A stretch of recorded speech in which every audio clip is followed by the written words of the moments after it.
mwenna abaali bamumanyi nga abeegombesa aba inspiringa bangi nnyo nga bwe mumulaba muteeka engalo mu bbanga ne mugamba wuuyo era nga mumuwaana mutambuza obutambi bwe mukomentinga mumusapootinga amusabula gwe musabula.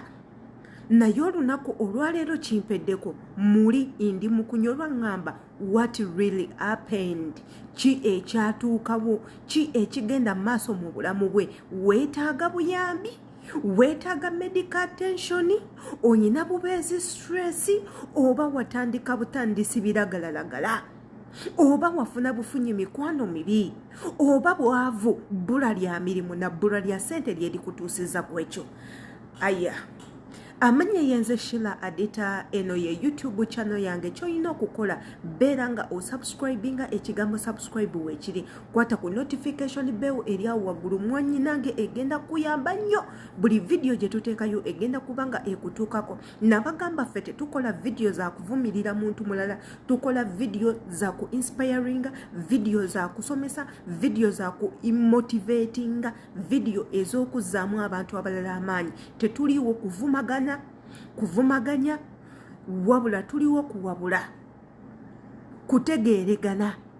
Yensonga lwaki nkola content bwati. Kyovulaba content owange taliimu copyright. Omuntu yenna asobola okumukozesa bwemba nga nkuwadde olukusa, wabula bwemba ndikugyeko era nsobola okuvunaana olw'okukozesa content wange. Naye eyo tetugenda kubanga tugendayo. Eno ye YouTube channel yaffe, jangoberinga osubscribinga okwate ku notification bell egenda kubanga ekuyamba nnyo mwanyinaze. Mukatambi amanya yenze Sheila Adita, saagala weerabire face yange yadde ekifaananyi. Aba subscribinga enda imbagala nnyo, mwebale kwerekeresa budde ne mubeera nga mwekumira ku YouTube channel yange eno. Mwebale kubanga viewinga video zino, liking, commenting wansi, give us your best comment, atera n'amanyago n'ekifumu oli tokyerabira. Tugenda kubanga twogera ku mwana muwala Brenda Miles. Imwe abalabye ebifaananyi bya Brenda Miles mwafunye signal kye mu bwongo, muyina kye mwategeddemu oba temuyina kye mwategedde. Ebifaananyi mwabirabye oba temunnaba kubiraba.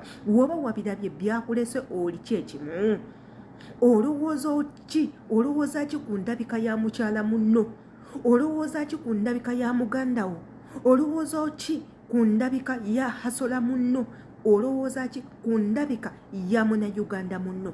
Gwe wali weegomba nga alabika bulungi, gwe wali weegomba nga alina ssente, gwe wali weegomba nga atambulira mu mamotoka ga bbeeyi, gwe wali weegomba nga abeera n'abantu ab'ebbeeyi ab'amaanyi nga basereebu. Oli agenda kumbuuza nga sereebu ki? Bapalaso bonna tewali atamanyi Brenda Miles. Abayimbi bapalaso, bakamiliyoni, ba Crystal Panda, bakabako, bashiba, bonna bamanyi who Brenda Miles is.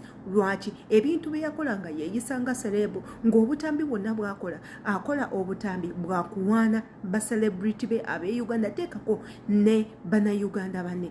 Wabula kyatukubye ekikwe Brenda Miles okuvayo ebifaananyi bye ku mitimbagano gya internet ng'afaanana bw'atyo. Owange ngenda kwebuuza ki ekiruma Brenda Miles? Nkimanyi naawe kyoli mu kwebuuza. Ebigambo byatandise okuyitingana nti mwana muwala ono yandibanga HIV positive, wabula ng'ate nze Adita, yes, possibility esobola okubeerawo nga mulwadde. Abantu balwala, abantu bafuna obulwadde, that's not new.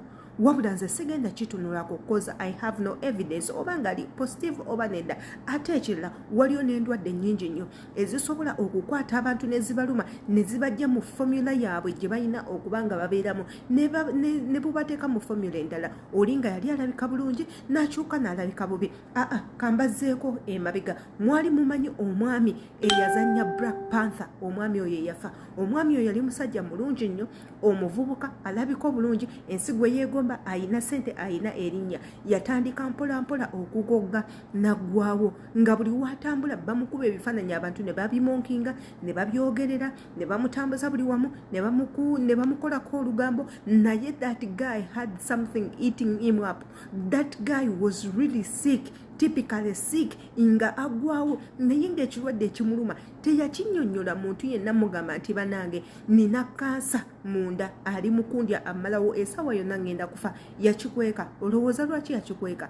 Abantu abasinga gye tukoma okwogera ebizibu ebituluma ate mu abasinga ly'essanyu lyammwe. So sigenda kwewuunya lwaki Brenda Miles akyasirise up to now. Wabula nze nga Sheila Adita ngenda kubanga ndowooza bwe nti eno yandibanga stress ate ekirala ne ssente zandibanga zaggwawo. Guno omulanga gwange gugenda kubeera weeguti eri mwenna abaana abakuba ekyeyo naddala mmwe abali e Bulaaya. Once you go back home ng'otuuse ku kisawo eky'endabi manya nti gy'ogenda people don't need you.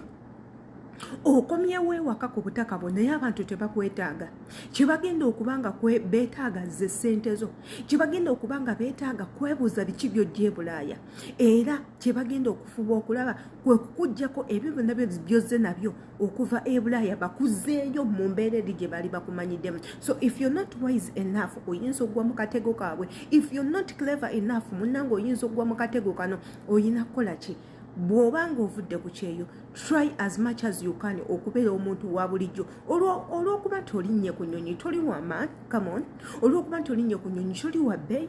Olw'okuba nti olinnye ku nnyonyi tekikufuula kuba wanjawulo kuva mu bantu abalala. You still the same. Ekikwawula kiri kimu nti nno igwe ogenzeeko mu nsi endala ate saagala okyerabire. Ennyonyi is just a means of transport. Ekyenjawulo ekiriwo nti not everyone can afford it oba not everyone asobola ogi accessinga. Wafuna chance n'ogi accessinga. So bw'oba okomyewo ewaka try okubeera omuntu oyo gwe wali nga tonnaba kuvaawo.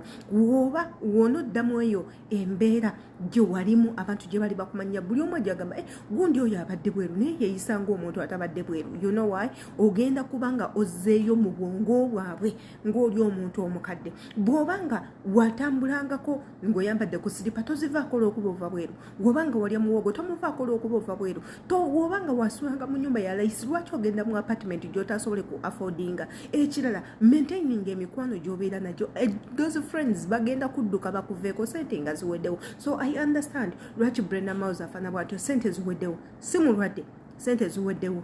Yafuna emikwano emibi sente nazikyakalamu. Yatambulanga ne briefcase za sente nayita abantu bonna obawa sente abamu n'abawa endala nazikyakalamu ne ziggwawo. Nze I knew from the very first I saw her ng'akote briefcase ya sente ayita ono ayita oli nemanya nti bagina ziya ziggwewo. At the end of the day these are the results. Njagala mmanye olowooza ki ng'okomentinga ku video eno mbulira gwe olowooza ki. Olowooza yandiba mulwadde oba mbeera?